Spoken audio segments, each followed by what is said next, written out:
दोस्तों आज बात करेंगे फिटनेस के बारे में। जिसके 6 एब्स है वो हेल्दी है, वो फिट है। उसके बाद है कि जिम ही एकमात्र रास्ता है फिट रहने के लिए।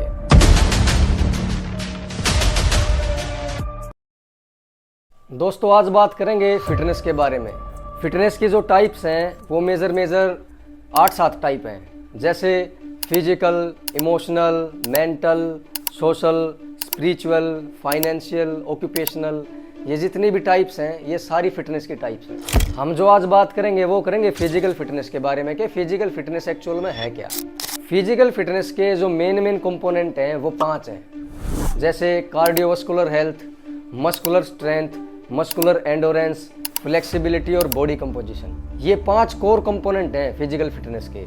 तो number 1 cardiovascular health. Cardiovascular health का मतलब है कि आपका हार्ट कैसा फंक्शन कर रहा है, आपके लंग्स कैसा फंक्शन कर रहे हैं, आपका ब्रीदिंग सिस्टम कैसा है, यानी कि आपके चेस्ट का जो इनर पार्ट है ये कार्डियोवास्कुलर के अंदर इंक्लूड होता है। कार्डियोवास्कुलर हेल्थ आपकी अच्छी कब होगी? जब आप कार्डियो की जितनी भी एक्सरसाइजेज है वो करोगे। For example running, cycling, swimming, ये कार्डियो एक्सरसाइजेज है, ठीक है। नंबर 2 पे है मस्कुलर स्ट्रेंथ। मस्कुलर स्ट्रेंथ का मतलब है कि आपके मसल के अंदर कितनी पावर है। अगर आप डेली वेजेस के काम ठीक से कर रहे हो, आपने एक अपनी बॉडी के अकॉर्डिंग जो वेट सोचा हुआ उस वेट को कैरी कर रहे हो, इसका मतलब है कि आपके मसल के अंदर स्ट्रेंथ है, ठीक है। मस्कुलर स्ट्रेंथ आपकी बढ़ेगी जितनी भी आपकी जो जिम की जो एक्सरसाइज हैं या आउटडोर की एक्सरसाइज हैं जिनमें वेट ट्रेनिंग होगी, सिर्फ जिम की नहीं, चाहे वो आउटडोर कर रहे हो या इंडोर कर रहे हो, ट्रेनिंग होगी वेट ट्रेनिंग, ठीक है। जैसे स्क्वाट्स होगी, ठीक है, डेड लिफ्ट होगी, बेंच प्रेस होगी, ये आपकी जिम की होगी। और आउटडोर की आपकी क्लीन प्रेस होगी, डिप्स होगी, बीम होगी, ये आउटडोर की एक्सरसाइज होगी, ये वेट ट्रेनिंग के अंदर आती हैं। इनसे आपकी मसल के अंदर पावर बनेगी। उसके बाद बात करेंगे मस्कुलर एंडोरेंस की। मस्कुलर एंडोरेंस का मतलब है आपकी मसल के अंदर एंडोरेंस कैसा है। एंडोरेंस मतलब आपकी मसल लगातार काम कर रही है यानी बिना फटीग के। कॉन्ट्रैक्शन कैसा है मसल का। आप कोई भी काम कर रहे हो, चाहे वो डेली वेजेस के काम है, आप रिपीटेडली उसको कर पा रहे हो या नहीं। ऐसा नहीं कि आपने 2-3 रैप करे या थोड़ा बहुत काम किया आपकी मसल थक गई, इसका मतलब आपकी मस्कुलर एंडोरेंस वीक है। मस्कुलर एंडोरेंस आपकी अच्छी होगी कब? जब आप लगातार एक्सरसाइज करोगे, लंबे समय तक एक्सरसाइज करोगे, ठीक है, डिप्स करोगे, बीम करोगे, ये ज्यादा करोगे, नंबरिंग ज्यादा रखोगे, इससे आपका मस्कुलर एंडोरेंस अच्छा होगा, ठीक है। अब आगे फ्लेक्सिबिलिटी। फ्लेक्सिबिलिटी का मतलब है आपका range of motion around the joint कैसा है। कहीं आपके जो जॉइंट हैं वो स्टिफ तो नहीं है, आपकी मसल तो स्टिफ नहीं होगी है, यानी कि आप लगातार वेट ट्रेनिंग कर रहे हो, आउटडोर कार्डियो भी कर रहे हो, क्रॉसफिट भी कर रहे हो, फिर भी आपकी फ्लेक्सिबिलिटी अच्छी है या नहीं, ये बात नहीं कह सकते।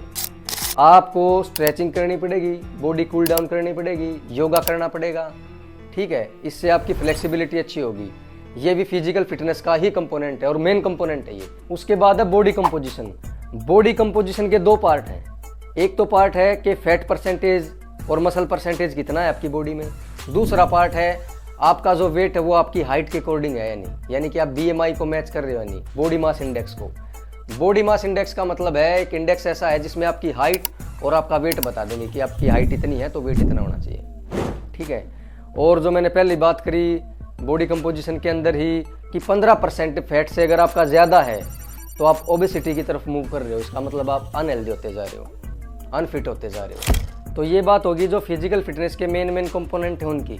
तो अब हम बात करेंगे जितनी भी साइंटिफिक रिसर्च और स्टडीज हुई उनकी। तो उनमें सबसे पहला है वर्ल्ड हेल्थ ऑर्गेनाइजेशन की एक रिपोर्ट 2020 की। वर्ल्ड हेल्थ ऑर्गेनाइजेशन ने इसमें बताया था कि जितने भी एडल्ट हैं उनने पर वीक 150 से 300 मिनट एरोबिक एक्सरसाइज करनी ज़रूरी है, प्लस 2 दिन वेट ट्रेनिंग या स्ट्रेंथ ट्रेनिंग करनी ज़रूरी है। उसके बाद एक है Harvard medical school. Harvard medical school 2017 में एक स्टडी करी थी जिसमें उसने बताया था कि वर्कआउट करते हैं हार्ट रिस्क कम हो है, डायबिटीज़ कम हो है, डिप्रेशन कम हो है, कैंसर का भी रिस्क इससे बहुत ज़्यादा कम हो जाए। उसके बाद एक स्टडी करी थी नेशनल इंस्टीट्यूट ऑफ हेल्थ ने USA में।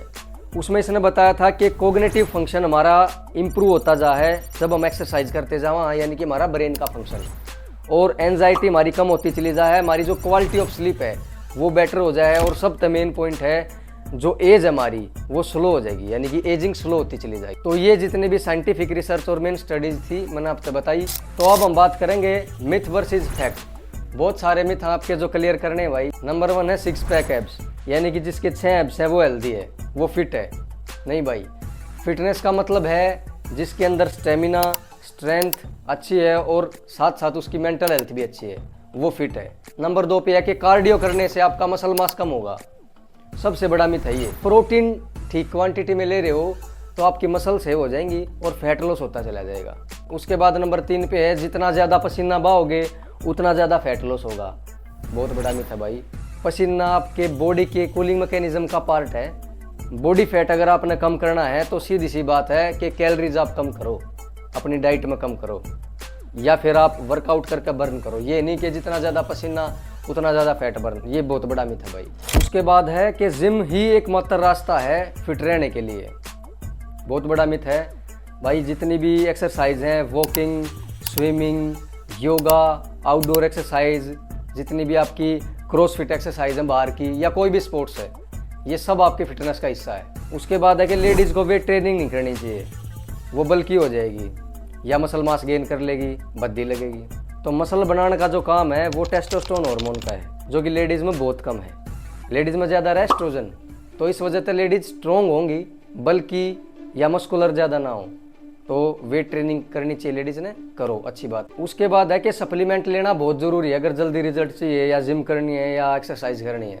बहुत बड़ा मिथ है भाई। सप्लीमेंट का मीन है पूरा करना, किसी भी डाइट को पूरा करना। अगर आपकी बेसिक डाइट अच्छी है, जिसमें प्रोटीन पूरा है, कार्ब अच्छी हैं, हेल्दी फैट्स हैं, तो कोई ज़रूरत नहीं सप्लीमेंट लेने की। ये बॉडी बिल्डर का काम है, जो ज़्यादा इंटेंस वर्कआउट कर रहे हैं या जिनको मस्कुलर मास बढ़ाना है, स्टेरॉइड लेना है।